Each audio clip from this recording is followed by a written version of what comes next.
Hello students, कैसे हैं आप सभी।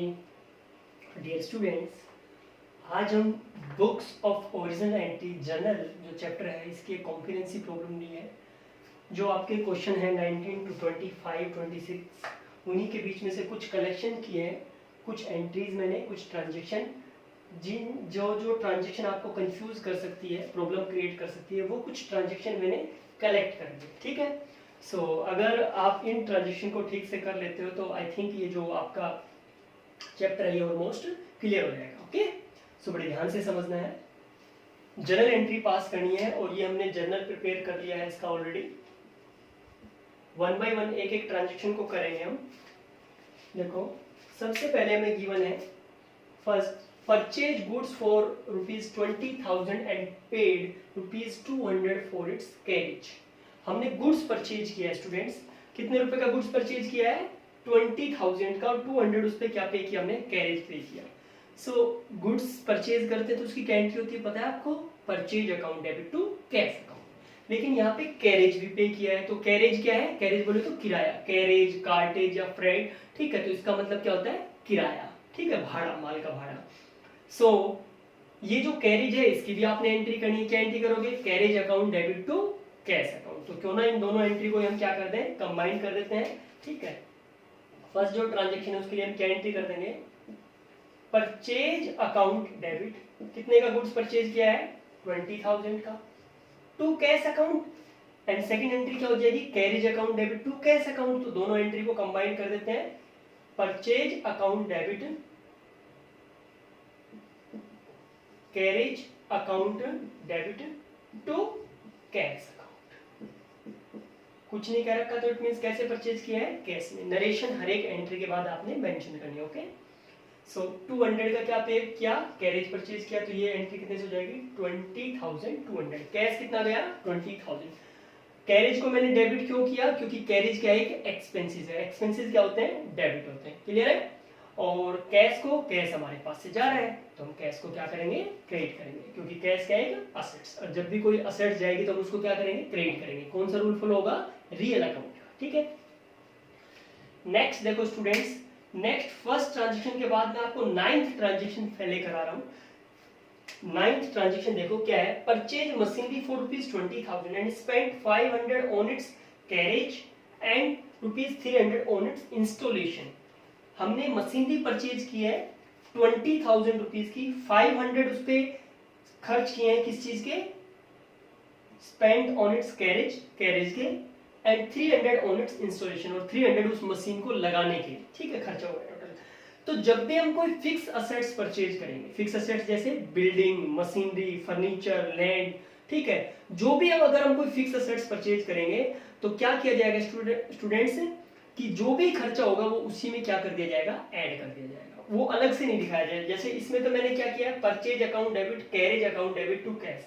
और जब भी हम कोई फिक्स असेट्स परचेज करेंगे, कोई बिल्डिंग, कोई लैंड, कोई मशीनरी, फर्नीचर, ठीक है, टाइपराइटर, कंप्यूटर, तो ये सारी फिक्स असेट्स है जिनका बेनिफिट हमें नंबर ऑफ ईयर तक रिसीव होएगा। तो अगर ये कोई भी फिक्स असेट्स हम परचेज कर रहे हैं तो जो भी एक्सपेंडिचर होगा वो उसी में क्या कर दिया जाएगा? ऐड कर दिया जाएगा। यानी वो कैरेज या फिर जो इंस्टॉलेशन एक्सपेंसेस उसको अलग से शो नहीं किया जाएगा। समझ गए? तो जो 9th ट्रांजेक्शन है वो मैं पहले करा रहा हूं। क्या एंट्री होगी इसकी? मशीनरी परचेज की है तो एक ही एंट्री होगी, machinery account debit to cash account. Machinery हमारे पास आई और कैश गया। मशीनरी एक असेट्स है तो मशीनरी आई तो मशीनरी को हम क्या कर देंगे? डेबिट कर देंगे, और कैश गया तो कैश को क्या कर देंगे? क्रेडिट कर देंगे। दोनों ही असेट्स है, दोनों ही किसके अंदर आती है? रियल अकाउंट के। रियल अकाउंट का रूल पता है? Debit what comes in and credit what goes out. कोई भी असेट्स आई तो उसको डेबिट कर देंगे और गई तो हम उसको क्या कर देंगे? क्रेडिट कर देंगे। समझ गए? Machinery account debit to cash account. कितना शो करोगे? 20,000 प्लस 500 प्लस 300, 20,800 से ये ट्रांजेक्शन करेंगे। ऐसा क्यों कर रहे हैं? क्योंकि इस मशीनरी का बेनिफिट हमें नंबर ऑफ ईयर्स तक रिसीव करना है। इसलिए जो भी आपने सपोज करो लैंड एंड बिल्डिंग परचेज की, 1 लाख की लैंड एंड बिल्डिंग परचेज की और 500 उस पर रजिस्ट्रेशन चार्ज दिया, रजिस्ट्री कराते हैं ना, ठीक है, तो टोटल हमारे पास जो लैंड एंड बिल्डिंग है वो हमारे लिए कितने की हुई? 1,05,000 की, तो हम क्या एंट्री करेंगे, land and building account debit to cash 1,05,000। समझ गए, जैसे हमने मशीनरी की है। तो कोई भी फर्नीचर परचेज किया, उस पर लाने का किराया दिया, तो वो भी उस तरीके से क्या कर दिया जाएगा, ऐड कर दिया जाएगा। कोई टाइपराइटर परचेज किया, कंप्यूटर परचेज किया, ऐसा एक्सपेंडिचर, ऐसी असेट्स, फिक्स असेट्स जिसका बेनिफिट नंबर ऑफ ईयर तक रिसीव हो, तो अगर वो हम परचेज कर रहे हैं तो वो उसी में क्या कर दिया जाएगा, ऐड कर दिया जाएगा। क्लियर है। लेकिन जब आप गुड्स परचेज कर रहे हो तब कोई एक्सपेंसिव हो तो वो आपने अलग से शो करना है। क्लियर है। ओके, नेक्स्ट ट्रांजेक्शन देखो, सेकंड। अब हम सेकंड ट्रांजेक्शन करेंगे। Received a cheque of ₹4,850 from X and in full settlement of his account of ₹5,000। हमें एक्स से कोई चेक रिसीव हो रहा है 4,850 का, full settlement of his account of ₹5,000। सो हमने एक्स से कितना रुपए लेना था, 5,000 रुपीज लेना था, लेकिन हमें कितना पे कर रहा है वो 4,850 एंड कह रहा है फुल सेटलमेंट, यानी पूरा हिसाब किताब क्लियर। तो एक्स से लेना था, तो एक्स हमारा क्या था, डेटर था। एक्स का कौन सा बैलेंस था, डेबिट बैलेंस था। तो आज हम एक्स को क्रेडिट कर देंगे 5,000 से। उसने चेक दिया और चेक के बारे में नीचे कोई इन्फॉर्मेशन नहीं है, तो हम ये मानेंगे कि वो चेक सेम डे क्या हो गया, डिपॉजिट हो गया। और जब बैंक में सेम डे चेक डिपॉजिट होता है तो क्या एंट्री करते हैं हम, बैंक अकाउंट डेबिट। अगर सेम डे डिपॉजिट नहीं होता है तो हम क्या एंट्री करते हैं, cheque in hand account debit. Clear है। सो यहां पे हम एंट्री कर देंगे बैंक अकाउंट डेबिट। कितने का चेक दिया उसने, 4,850। हम ये चेक करेंगे नीचे तक कि वो चेक किसी अदर डे तो डिपॉजिट नहीं हुआ है। अगर किसी अदर डे डिपॉजिट हुआ है तो हम ये मान लेंगे हम कि वो चेक सेम डे डिपॉजिट नहीं हुआ। फिर उस केस में क्या एंट्री करेंगे, cheque in hand account debit. ठीक है, लेकिन नीचे कोई इन्फॉर्मेशन गिवन नहीं है तो हम ये मानेंगे कि चेक सेम डे क्या हो गया, डिपॉजिट हो गया। अदरवाइज क्वेश्चन में अगर ये आपको गिवन भी है कि cheque deposit on the same day या cheque deposit into the bank, तब भी आपने ये एंट्री करनी है, बैंक अकाउंट डेबिट। ठीक है। सो बैंक अकाउंट डेबिट और एक्स का जो अकाउंट क्लियर हो रहा है, एक्स अकाउंट वो कितने से क्लियर हो रहा है स्टूडेंट से, 5,000। कितने से क्लियर हो रहा है, 5,000 से। सो बाकी का हमने क्या दे दिया उसको, डिस्काउंट दे दिया, तो ये हमारे लिए एक्सपेंसिव हो जाएगा, डिस्काउंट अलोड अकाउंट। जब भी बैंक या कैश डेबिट होगा तो डिस्काउंट भी क्या होगा, डेबिट होगा, क्योंकि उस कंडीशन में डिस्काउंट हम दे रहे होंगे। ठीक है। और जब कैश या बैंक क्रेडिट होगा तो उस टाइम डिस्काउंट हमें रिसीव हो रहा होगा, तो इनकम मान के वो क्रेडिट किया जाएगा। क्लियर। नेक्स्ट देखो students, goods costing ₹20,000 sold to Manoj at a profit of 20% on cost less 10% trade discount. देखो हमने गुड्स सोल्ड किया है, किसको सोल्ड किया है, मनोज को। कितने, 20% प्रॉफिट प्लस करके एंड कॉस्ट लेस करनी है, sorry, sold to Manoj at a profit of 20% on cost less 10% trade discount. ठीक है। अब इस क्वेश्चन में हमें ये गिवन नहीं है कि ये ट्रांजेक्शन हमें कैश में हुई है या क्रेडिट में हुई है, यानी नगद हुई है या उधार हुई है, ये गिवन नहीं है। तो जब ये गिवन ना हो तो आपको क्या चेक करना है कि क्या नेम गिवन है या नेम गिवन नहीं है। अगर नेम गिवन है तो ट्रांजेक्शन क्रेडिट में है, और अगर नेम गिवन नहीं है तो ट्रांजेक्शन कैसे मानी जाएगी, कैश। तो यहाँ पे नेम गिवन है कि वो ट्रांजेक्शन किससे हुई है, मनोज से हुई है, तो इट मींस ये ट्रांजेक्शन जब नेम गिवन हो और बाकी अदर इंफॉर्मेशन गिवन ना हो कि वो ट्रांजेक्शन कैश में हुई या क्रेडिट में हुई, तो क्या मानी जाएगी, क्रेडिट मानी जाएगी। और अगर नेम गिवन नहीं है और कोई इंफॉर्मेशन भी गिवन नहीं है कि वो ट्रांजेक्शन कैश में हुई या क्रेडिट में हुई, तो वो क्या मानी जाएगी, कैश मानी जाएगी। क्लियर है। तो यहाँ पे नेम गिवन है, ये ट्रांजेक्शन कैसे मानी जाएगी, क्रेडिट में मानी जाएगी। और जब आप क्रेडिट में किसी को गुड सोल्ड कर रहे हो तो फिर हम किसको देखेंगे, रिसीवर या गिवर को। तो मनोज जो है ये क्या है, यहाँ पे रिसीवर है, तो मनोज रिसीवर है, तो मनोज को तो हम क्या कर देंगे, डेबिट कर देंगे। मनोज डेबिट, या तो आप इतना भी लिख सकते हो, और अगर अकाउंट लगाना चाहो तो अपोस्ट्रोफी एस लगा के अकाउंट, मनोज का अकाउंट। ठीक है। Manoj accounts, Manoj account debit, कितना डेबिट करेंगे देखते हैं अभी। ठीक है। और to sales accounts, to sales account, क्योंकि जब भी हम गुड सेल करते हैं तो किसको क्रेडिट करते हैं, सेल्स अकाउंट को। अब कितने रुपए से ट्रांजेक्शन होगी, देखो 20,000 रुपीज का गुड्स था। ठीक है। इसमें हमें 20% जो प्रॉफिट है वो पहले ऐड करना था। पहले जैसे वो कहे, अगर पहले लेस का कहता है तो पहले लेस करेंगे, पहले प्रॉफिट का। ठीक है। तो पहले उन्होंने कहा है at a profit of 20% on cost, जो कॉस्ट है उसका 20% प्रॉफिट ऐड करना है, एंड लेस 10% ट्रेड डिस्काउंट। तो पहले हम इसमें 20% ऐड करेंगे, 20% हो जाएगा 4,000, ये कितना आ गया 24,000। इसमें से अब क्या करना है, 10% जो ट्रेड डिस्काउंट है वो लेस करना है। ठीक है। तो 10% कितना हो जाएगा स्टूडेंट, 2,400। तो ये हमारे पास आ जाएगा 21,600। तो हम कितने से ट्रांजेक्शन करेंगे? 21,600 से। ना तो हम कोई प्रॉफिट लॉस को जनरल एंट्री में दिखाते हैं, ना ही ट्रेड डिस्काउंट को, ठीक है। कैश डिस्काउंट को हम जनरल एंट्री में शो करते हैं। तो जो ट्रांजेक्शन जो रिकॉर्ड करेंगे वो कितने से करेंगे? 21,600 से। 21,600। क्लियर है सबको? नेक्स्ट देखो स्टूडेंट्स, नेक्स्ट क्या है? Charge interest on capital, sorry इससे पहले एक और ट्रांजेक्शन है। Goods for ₹20,000 and cash ₹5,000 were given away as a charity. हमने जो गुड्स है वो 20,000 का और जो कैश है वो 5,000 का कैसे दे दिया? चैरिटी में। तो इसके लिए आप दो ट्रांजेक्शन कर सकते हो। क्या? चैरिटी अकाउंट डेबिट, खर्चा है चैरिटी, दान में हम दे रहे थे, हमारे लिए क्या है? एक्सपेंसिव। तो चैरिटी अकाउंट डेबिट 20,000 टू क्या गया हमारे पास से? गुड्स। और जब भी हमने कहा था कि जब भी कोई गुड्स जाएगा, ठीक है, सेल नहीं, सेल के अलावा जब भी किसी रीजन से आग लगने से, चोरी होने से, या हम खुद दे रहे हैं, ठीक है, या मालिक विड्रॉ कर रहा है, तो परचेज अकाउंट क्या होगा? क्रेडिट होगा। तो यहाँ पे क्या एंट्री होनी चाहिए? Charity account debit to purchase account. एक एंट्री तो ये होगी। और दूसरी कैश हम दे रहे हैं, तो इसके लिए क्या होगी? चैरिटी अकाउंट डेबिट, और हमारे पास से क्या जा रहा है? कैश, तो टू कैश अकाउंट। तो दो एंट्री होगी, charity account debit to purchase account and charity account debit to cash account. तो क्यों ना हम दोनों एंट्री को कंबाइन कर देते हैं? क्या होगी? चैरिटी अकाउंट डेबिट, चैरिटी एक एक्सपेंसिव है, चैरिटी अकाउंट डेबिट। और हमारे पास से क्या गया? गुड्स। कितने रुपए का गुड्स गया स्टूडेंट्स? 20,000 का। तो 20,000 से तो हम परचेज अकाउंट को क्रेडिट कर देंगे। और कैश कितना गया? To cash account. कितना गया? 5,000। तो 5,000 से हम कैश को क्रेडिट कर देंगे। और चैरिटी का जो एक्सपेंसिव हुआ टोटल कितना हो गया? 25,000। हर एक एंट्री के बाद आपने नरेशन मेंशन करनी है, ठीक है। नरेशन का मतलब जो भी ट्रांजेक्शन है उसकी शॉर्ट फॉर्म की वो ट्रांजेक्शन आप क्या कर रहे हो। तो यहाँ पे आप लिख सकते हो कि goods given away as charity, या goods and cash given away as charity. Short form उसकी करके देख सकते हो, ठीक है। नेक्स्ट देखो, charge interest on capital of ₹5 lakh at the rate of 7% per annum. हमें इंटरेस्ट चार्ज करना है। फिफ्थ ट्रांजेक्शन देखो, हमें इंटरेस्ट चार्ज करना है किस पर? कैपिटल पर। तो कैपिटल जो है उस पैसे को कौन यूज कर रहा है? बिजनेस यूज कर रहा है।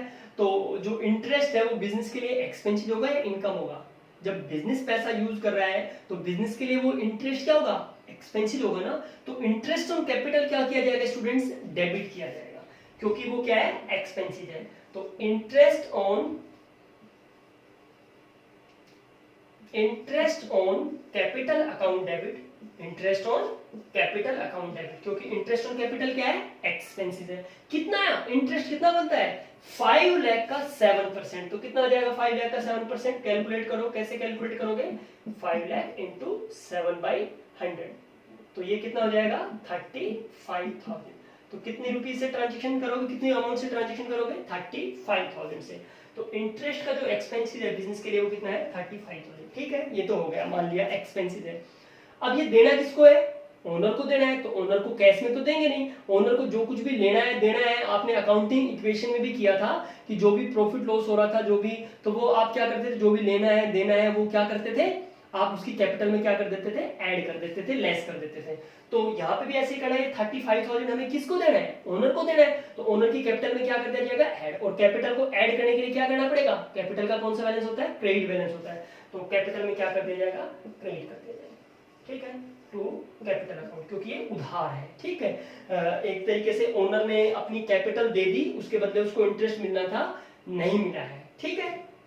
तो एक तरीके से वो क्या है? गिवर है, कि उसने सर्विसेज दे, एक तरीके से अपना पैसा दे दिया, लेकिन अभी उस पर इंटरेस्ट उसको नहीं मिला है, तो उसने वो क्या है? गिवर है। समझ गए? सो यहाँ पे कितना हो जाएगा? 35,000। को डाउट किसी को?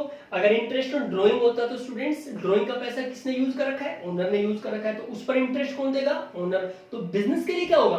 बिजनेस के लिए क्या होगा? इनकम होगी। तो इंटरेस्ट ऑन ड्राइंग का उल्टा हो जाता क्या? Capital account debit to interest on drawing, क्योंकि इंटरेस्ट ऑन ड्राइंग क्या है? इनकम है। या फिर ये भी कर सकते थे कैपिटल की जगह ड्राइंग अकाउंट डेबिट टू, क्योंकि ड्राइंग भी कैपिटल से माइनस होना है। और अगर आप कैपिटल अकाउंट को डेबिट कर देते हो तो वो भी क्या हो जाएगा? पता है ना कैपिटल का कौन सा बैलेंस होता है? क्रेडिट बैलेंस होता है। अगर आप उसको डेबिट कर देते हो तो भी माइनस होता है। और अगर आप drawing account debit to interest on drawing लिखते हो तो ड्राइंग अकाउंट डेबिट का मतलब ड्राइंग भी कैपिटल से क्या होती है? माइनस होती है। समझ गए? ओके। नेक्स्ट देखो, next transaction 8 transaction outstanding wages. ठीक है, इसको मैं रब कर रहा हूं। नेक्स्ट जो ट्रांजेक्शन है उनको रीड आउट करो आप।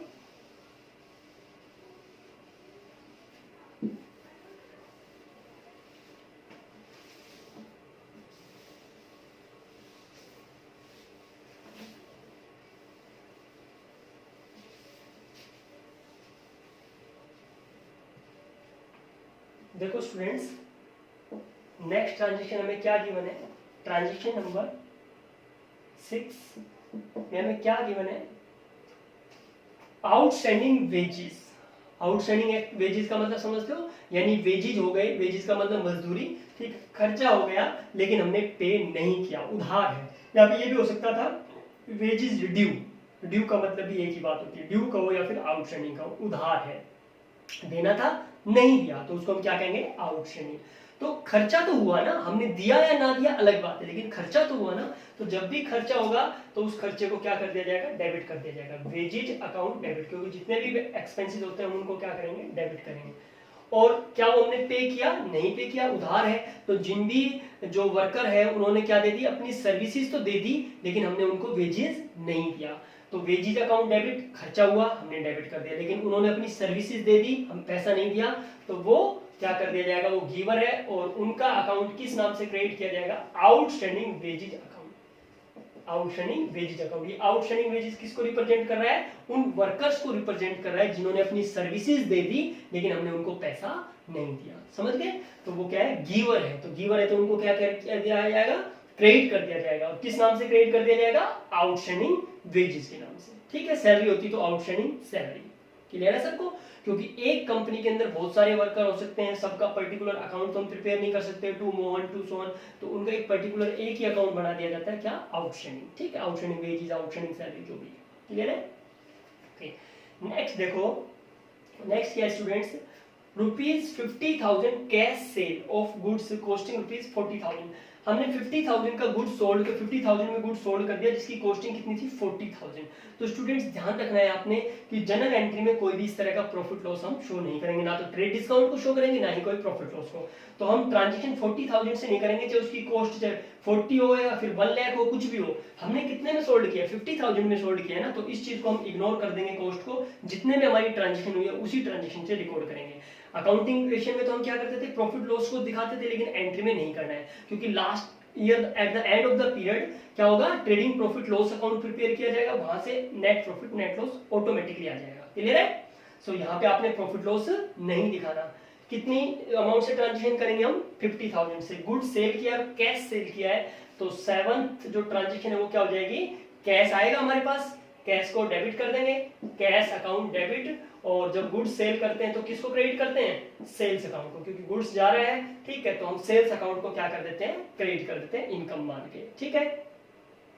सो कितनी अमाउंट से है ये ट्रांजेक्शन, 50,000 से हम रिकॉर्ड करेंगे, को डाउट, जो कॉस्टिंग है उसको क्या कर देंगे, इग्नोर कर देंगे, चाहे फिर वो ज्यादा है या कम है। नेक्स्ट देखो स्टूडेंट्स, 8th ट्रांजेक्शन में आपको क्या गिवन है, charge 5% depreciation on building costing 2 lakh, building है 2 लाख की कॉस्टिंग है उसकी, और उस पे हमें 5% क्या लगाना है, डेप्रिसिएशन लगाना है। तो डेप्रिसिएशन मैंने बताया था क्या होता है, एक्सपेंसिव होता है, और ये क्या करता है, उस असेट्स की कॉस्ट को क्या करता है, कम करता है, ठीक है। जैसे आज हम ये बिल्डिंग यूज कर रहे हैं, तो 1 साल के बाद मान लो इसकी वैल्यू 5% क्या हो जाएगी, कम हो जाएगी, तो 2 लाख की अगर आज हमने परचेज की है या खरीदी है या बनाई है, जो कुछ भी है, कंस्ट्रक्ट की है, तो 2 लाख का कितना डाउन हो जाएगा, 5%, तो 5% कितना हो जाएगा, 10,000, तो 10,000 हम क्या कर देंगे, हम एक्सपेंसिव शो कर देंगे और बिल्डिंग की वैल्यू को क्या कर देंगे, कम कर देंगे। तो कैसे करेंगे स्टूडेंट्स, डेप्रिसिएशन हमारे लिए एक्सपेंसिव है, तो डेप्रिसिएशन को क्या कर दिया जाएगा, डेबिट कर दिया गया, क्योंकि जितने भी एक्सपेंसिव है वो सारे क्या किए जाएंगे, डेबिट किए जाएंगे। कितनी अमाउंट से, 2 लाख का 5%, तो 2 लाख का 5% कैलकुलेट करो, ये कितना आएगा, 10,000, और इससे बिल्डिंग की वैल्यू कम हो जाएगी। तो बिल्डिंग का कौन सा बैलेंस होता है स्टूडेंट्स, डेबिट बैलेंस होता है ना बिल्डिंग का, बिल्डिंग हमारे लिए क्या है, असेट्स, उसका कौन सा बैलेंस होता है, डेबिट, और उसको 10,000 माइनस करना है, तो माइनस करने के लिए क्या करना पड़ेगा, क्या करना पड़ेगा, क्रेडिट करना पड़ेगा। यहाँ देखो बिल्डिंग जा नहीं रही, हम बेच नहीं रहे यहाँ पे, लेकिन उसकी वैल्यू तो कम कर रहे हैं, जब बेचते हैं तब भी माइनस करना होता है, और जब इसकी वैल्यू हमें क्या करनी है, डेप्रिसिएशन की वजह से उसकी माइनस करनी है, तब भी हमें क्या करना है, उसको क्रेडिट करना है। दोनों ही कंडीशन में हम उसको क्या करेंगे, क्रेडिट करेंगे। ठीक है, तो यहाँ माइनस करनी थी बिल्डिंग की वैल्यू, तो हमने बिल्डिंग अकाउंट को क्या कर दिया, क्रिएट कर दिया। 9th ट्रांजेक्शन हम कर चुके हैं। लास्ट देखो 10th ट्रांजेक्शन। ठीक है, received a VPP from Mohanlal for ₹25,000। ठीक है, और कैरेज वगैरह भी हो सकता है, तो आपको पता है। ठीक है, ये गुड्स परचेज कर रहे हैं। वीपीपी बोले तो वैल्यू पेबल पोस्ट, यानी ठीक है पोस्ट के थ्रू हम गुड्स जो क्या करते हैं, मंगवाते हैं। ठीक है, तो उसको हम कहते हैं VPP, value payable post. Clear है? सो आप ऑनलाइन भी गुड्स मंगवा सकते हो। ठीक है, मंगवाते हो। ठीक है, तो उसी तरीके से तो इस जो पोस्ट जो है इस पर हम पहले क्या कर चुके हैं, पे कर चुके हैं। तो ये गुड्स परचेज कर रहे हैं हम। तो जब भी हम कोई गुड्स परचेज करेंगे तो क्या करेंगे, परचेज अकाउंट को डेबिट करेंगे और हमारे पास से क्या जाएगा, कैश। तो हम यहाँ पे क्या एंट्री कर देंगे स्टूडेंट्स, परचेज अकाउंट डेबिट। जब भी आपको वीपीपी दिखाई दे तो इसका मतलब क्या परचेज कर रहे हो, गुड्स परचेज कर रहे हो। परचेज अकाउंट डेबिट और क्या जाएगा आपके पास से, कैश टू कैश अकाउंट। कितनी अमाउंट से, 25,000। कितना स्टूडेंट्स, 25,000। अगर यहाँ पे कैरेज वगैरह कार्टेज वगैरह होता तो उसको भी हम अलग से शो करते, ना कि इसमें ऐड करके। हमने पियोन को भेजा इस गुड्स को क्या करने के लिए, रिसीव करने के लिए, और उसको हमने 500 रुपीज दिए, तो एज ए कैरेज, किराया। तो उसके लिए भी हम ये एंट्री कर देते, परचेज अकाउंट डेबिट। क्या एंट्री कर देते, अगर इस तरीके से होता, हमने पियोन को सेंड भेजा और उसको एज ए कैरेज हमने किराए के फॉर्म में दिया, परचेज अकाउंट डेबिट 25,000, और हमने उसको कैरेज दिया, तो कैरेज क्या किया जाएगा, अलग से शो किया जाएगा। कैरेज अकाउंट डेबिट सपोज करो 500 दिया, एंड टू कैश अकाउंट, तो टू कैश अकाउंट कर दिया जाएगा 25,500 अगर कैरेज होता तो। ठीक है, नहीं है तो सिर्फ हम इतनी एंट्री करेंगे। क्लियर है? लेकिन अगर हम कोई मशीनरी, कोई फर्नीचर, कोई ऐसी फिक्स असेट्स परचेज करते हैं तो हम ये जो कैरेज है ये अलग से शो नहीं करते, उसी में ऐड कर दिया जाता है। अगर मशीनरी परचेज की, फर्नीचर परचेज की, तो फिर हम डायरेक्ट एंट्री करेंगे machinery account debit to cash account. ये जो कैरेज है ये भी ऐड कर दिया जाएगा। फर्नीचर परचेज करें तो furniture account debit to cash account. ये कैरेज अलग से शो नहीं किया जाएगा। जब भी हम कोई कैपिटल एक्सपेंडिचर करते हैं, या फिर मैं ये कहूँ कि जब भी हम कोई फिक्स असेट्स परचेज करते हैं, तो जो भी उसका लाने का, लगाने का, इंस्टॉल करने का, ठीक है, जो भी खर्चा है वो उसी के अंदर, एक्सपेंडिचर है वो उसी के अंदर क्या कर दिया जाएगा, ऐड कर दिया जाएगा। क्लियर है सर? सबको समझ गए? तो आप इस वीडियो को फिर एक बार दोबारा देखना। ठीक है, ताकि ये जो प्रॉब्लम है ये आपकी सोल्व हो जाए। ठीक है, ये कॉन्सेप्ट जो है आपका बिल्कुल अच्छे से क्या हो जाए, क्लियर हो जाए, क्योंकि ये कुछ ऐसी ट्रांजिशन मैंने पिकअप की है जो आपको कंफ्यूज कर सकती है। तो आई थिंक इनको अगर आप ध्यान से समझोगे तो आपको ज्यादा कंफ्यूजन नहीं होगी। लेकिन फिर भी कोई भी प्रॉब्लम आए तो मेरे पास सेंड कर दीजिए। Okay, thank you for watching students.